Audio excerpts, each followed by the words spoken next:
এক দেশে ছিল এক বাদশাহ।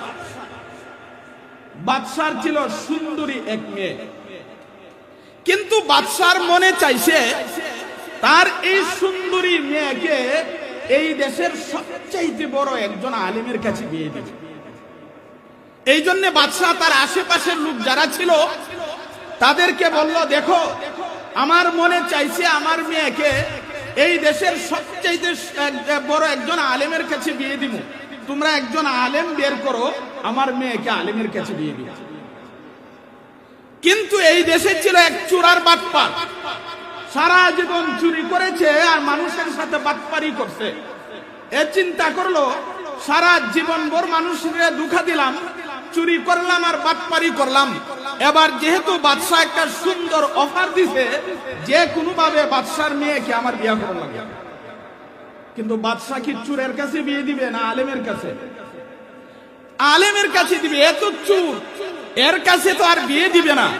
এই জন্য এই চুরার বাটপারে করছে কি, একটা জুব্বা গায়ে লাগাইলো, মাথায় একটা পাগড়ি পরলো এবং নিজে 3টা কিতাব বানাইলো। কিভাবে 3টা কিতাব বানাইছে? কাগজ দিয়া 3টা প্যাকেট বানাইছে। একটা প্যাকেটের ভিতরে লাকড়ি ঢুকাইছে। কোন এলাকায় বলে ট্যাংরা, আমাদের সিলেটে বলে ট্যাংরা বা লাকড়ি। লাকড়ি ঢুকায়া কাগজের উপরে লেখছে ট্যাংরাতুল কিতাব। আরেকটা প্যাকেটের ভিতরে বন ঢুকাইছে। কোন এলাকায় কয় বন, কোথাও বলে কের, আপনাদের এলাকায় কি বলে? বন। বন ঢুকায়া এটার উপরে লেখছে বনজাবিল কিতাব। একটা কিতাব বানাইছে ট্যাংরাতুল কিতাব, আরেকটা হলো বনজাবিল কিতাব। আরেকটা প্যাকেটের ভিতরে কয়েকটা ইট ঢুকাইছে, ঢুকায়া উপরে লেখছে ইজাতুল কিতাব। কয়টা কিতাব হয়েছে? একটা হলো ট্যাংরাতুল কিতাব, আরেকটা হলো বনজাবিল কিতাব, আরেকটা হলো ইজাতুল কিতাব। এই চোরার বাটপারে জুব্বা পরে, মাথায় পাগড়ি পরে, 3টা বানানো কিতাব নিয়ে বাদশার বাড়ির সামনে দিয়ে রওনা করছে। হঠাৎ করে বাদশাহ দেখে তার বাড়ির সামনে দিয়ে একজন বড় আলেম চলে যাচ্ছেন। এমনি বাদশাহ বলতেছে, তোমরা কোথায়? আমি এতদিন ধরে একজন আলেম খুঁজতেছি, কিন্তু আমি আলেম পাচ্ছি না। আমার বাড়ির সামনে দিয়ে বড় একজন আলেম চলে যাচ্ছেন। একজনকে বলল, যাও তুমি এক্ষুনি সেই আলেমকে গিয়ে বলো বাদশার দরবারে আপনাকে ডাকছে। একজন দৌড় দিলেন, গিয়ে বললেন, হুজুর বাদশার দরবারে আপনাকে ডাকছে। যেই মাত্র এই কথা বলছে, এই বাটপার হুজুরে হাতটা উঠায়া 2 গালে 2টা চর বসাই দিছে। চর খায়া দইরা আসছে বাদশার কাছে, বলতেছে, জনাব আমি যখন আপনার কথা বলেছি আমার 2 গালে 2টা চর বসাই দিছে। ও তুই যে এত বড় একজন আলেমের কাছে গেছস, তুই সালাম করছিলি নি? না, আমি তো সালাম করি নাই। ও তুই এত বড় একজন আলেমের কাছে গেলে সাক্ষাৎ করলে তুই সালাম দিলে না? তোরে সর দিছে তো ভালো করছে, 2টা লাভ দিয়ে দিছে।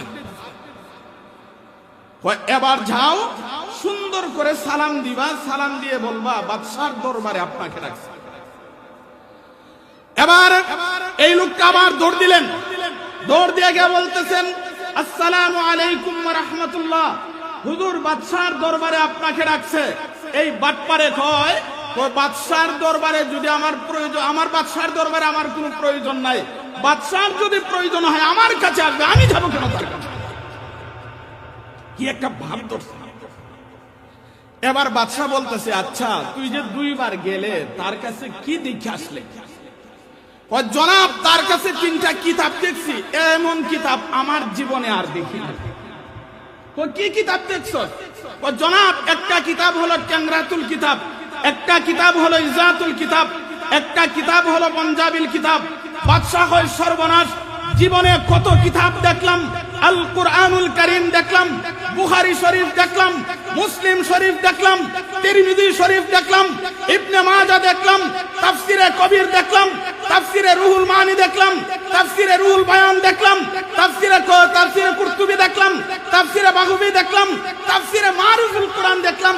জীবনে কত কিতাব দেখলাম রে, এমন কিতাব তো আর দেখি নাই। ট্যাংরাতুল কিতাব, ইজাতুল কিতাব, বনজাবিল কিতাব। বাদশা কয়, আর দেরি করিস না, তাড়াতাড়ি বিয়ের ব্যবস্থা। এবার বিয়ের ব্যবস্থা করছে। পরের দিন ধরা পড়ছে এই দেশের চোরার বাটপার। এই জন্য মাহতারাম হাজিরিন, এই গল্পটা আমি আপনাদেরকে শুনাইলাম। আমি টেংরাতুল কিতাব, ইজাতুল কিতাব, বনজাবিল কিতাবের আলোচনা করি না। আজ বয়ানের নামে টেংরাতুল কিতাব, ইজাতুল কিতাব, বনজাবিল কিতাব এবং বিভিন্ন ধরনের নাচ ঢং চলতে থাকে।